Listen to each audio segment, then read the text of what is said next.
You're never late. God's timing is always perfect.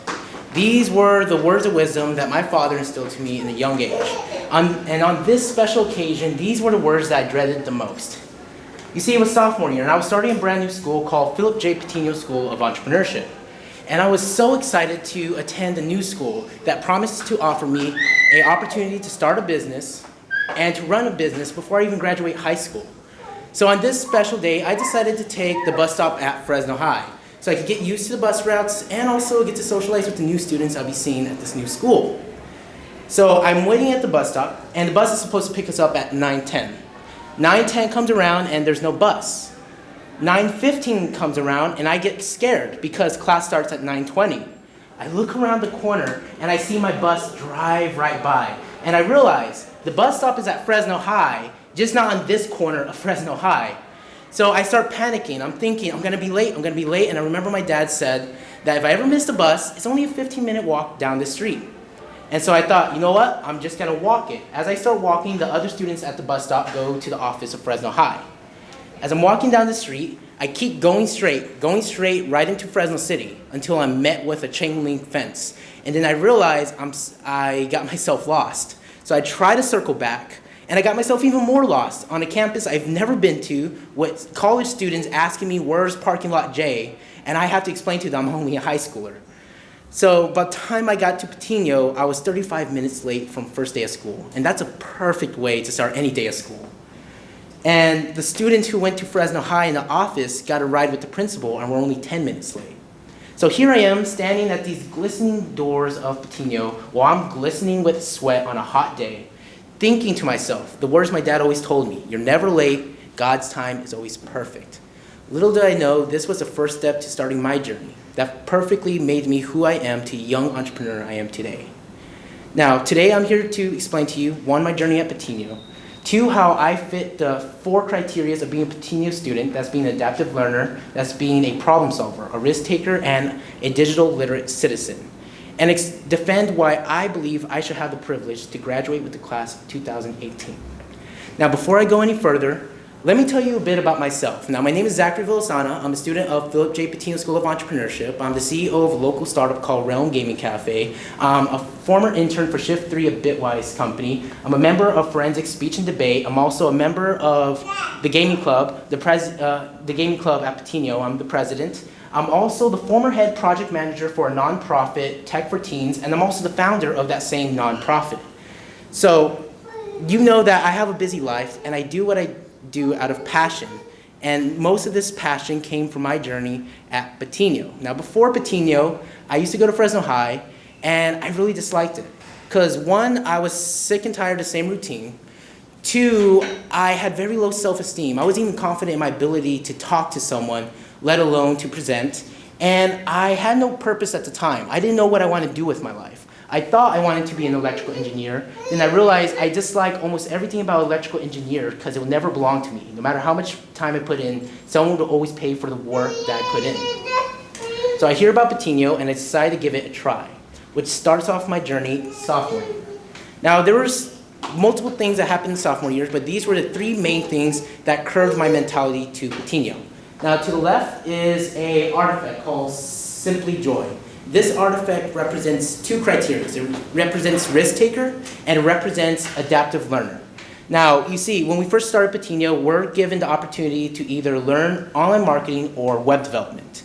And that's supposed to teach us the skills of either how to market a business or how to create a website for a business. And what made this a risk taker for me is that right off the bat at Patino, they always taught us to step out our comfort level. So I decided I wanted to take a position that had responsibility. And I always disliked the idea of responsibility because I disliked the idea of letting people down. So I decided to take a position of responsibility in an area I was least comfortable at the time, and that was being the manager of communications.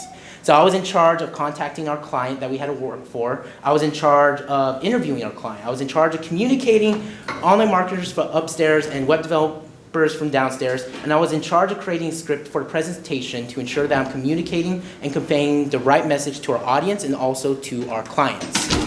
Now, how this represents adaptive learner is the fact that Patino is very different from its class structures compared to traditional high schools. Traditional high schools, you go class to class, you are either in Spanish, English, or history. You focus on that, you go to your next class, and you focus on that.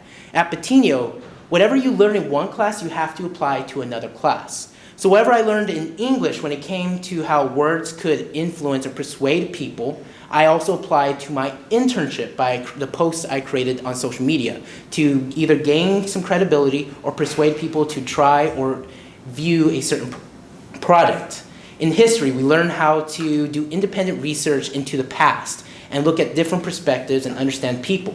Well, those skills I developed in history, I also had to apply to my internship to do independent research on the industry. In this case, it was a photography company, so I had to do research into photography and the different kind of people who hire photographers for different services.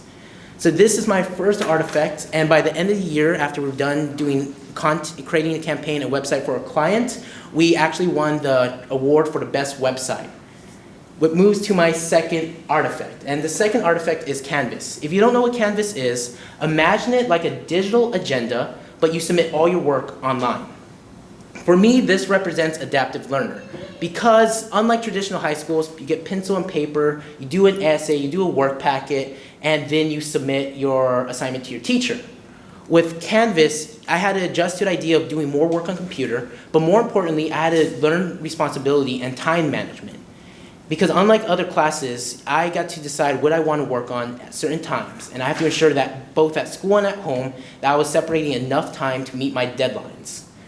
Now my third artifact is one of my most embarrassing artifacts. It's a social media post, and if you watch this, it's still online, you'll see me roll around in dirt for a good 2 minutes.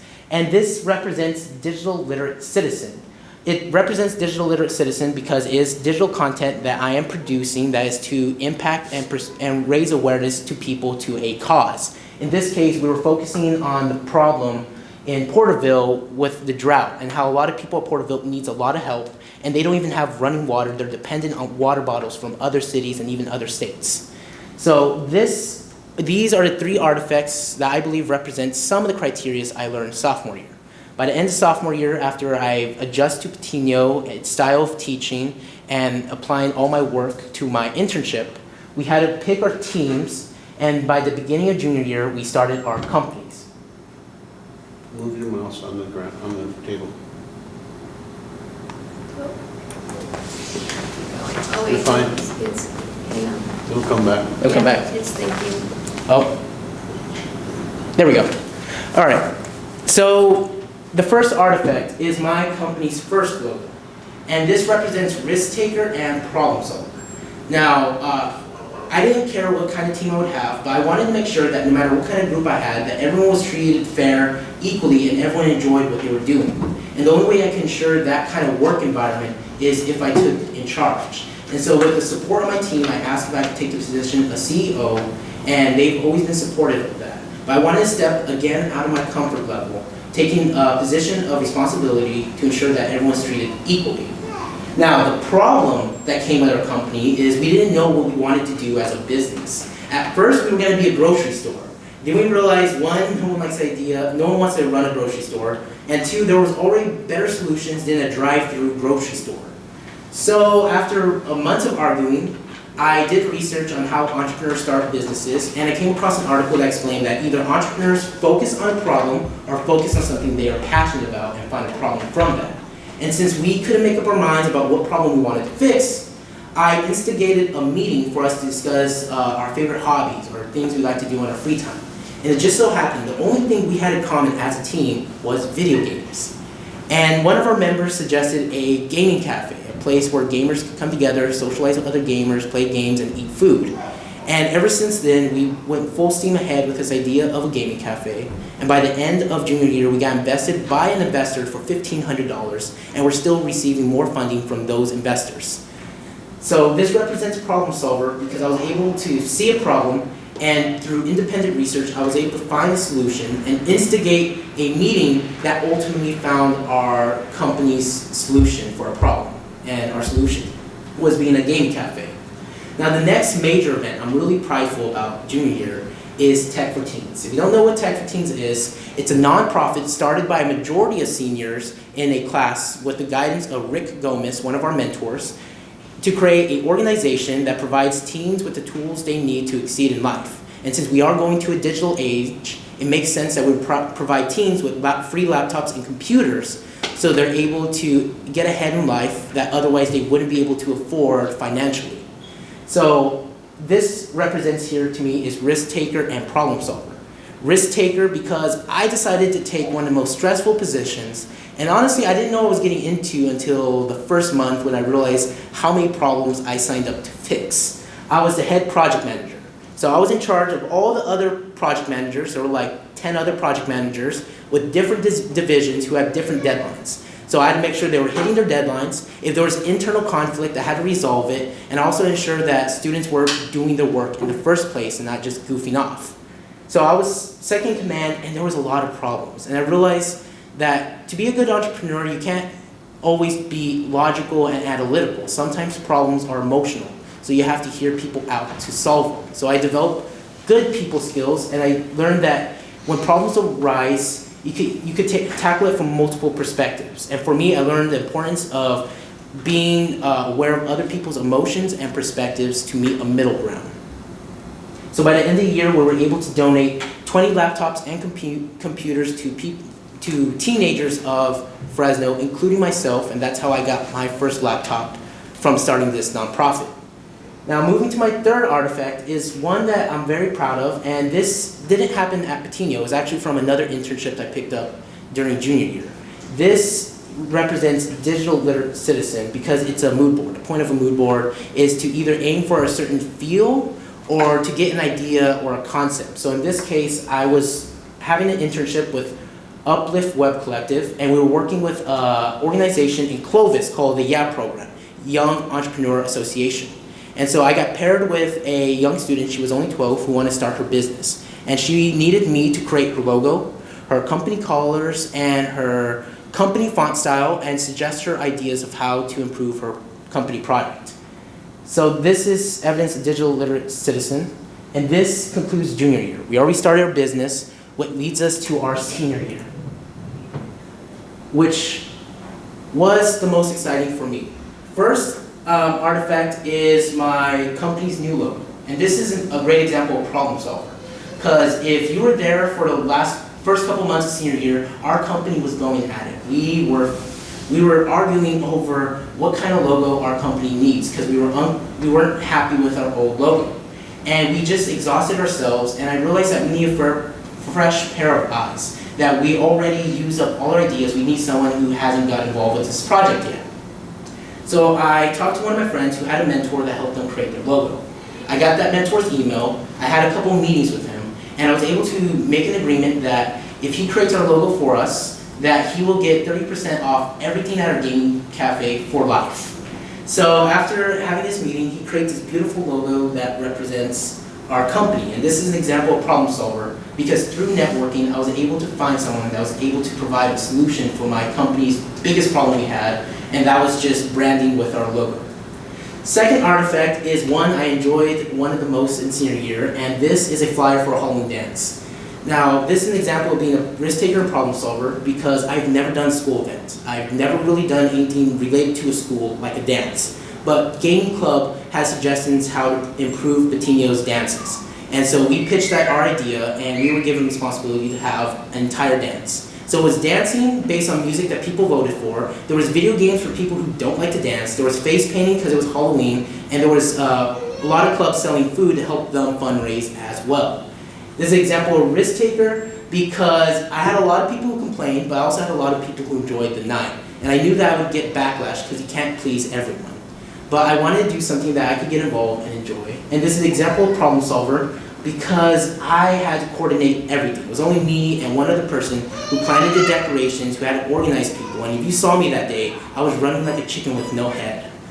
Now my third artifact to the left is me holding a check for $750. This is another example of problem solver because our company was really running out of money. The last couple events were not successful, and the last one we actually lost $60 in profits. So our company needed more money to have more events, to have more gaming tournaments, and so we could buy more food to sell.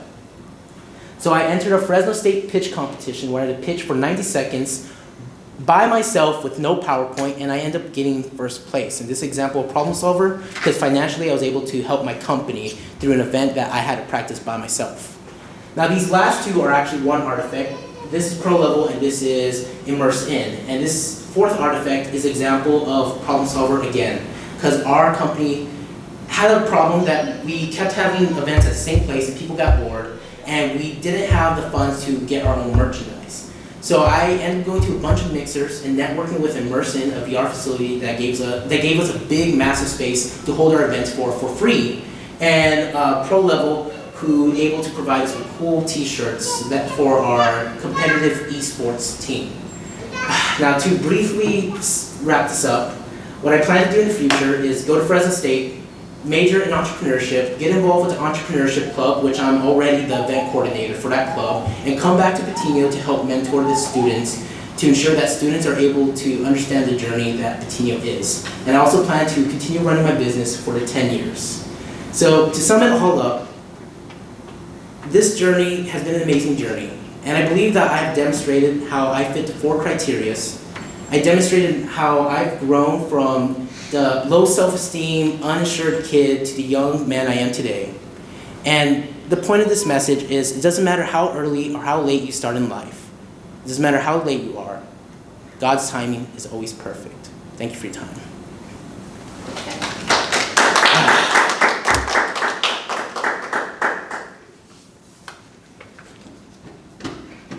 What surprised you as you went through your artifacts to determine what to include in your portfolio?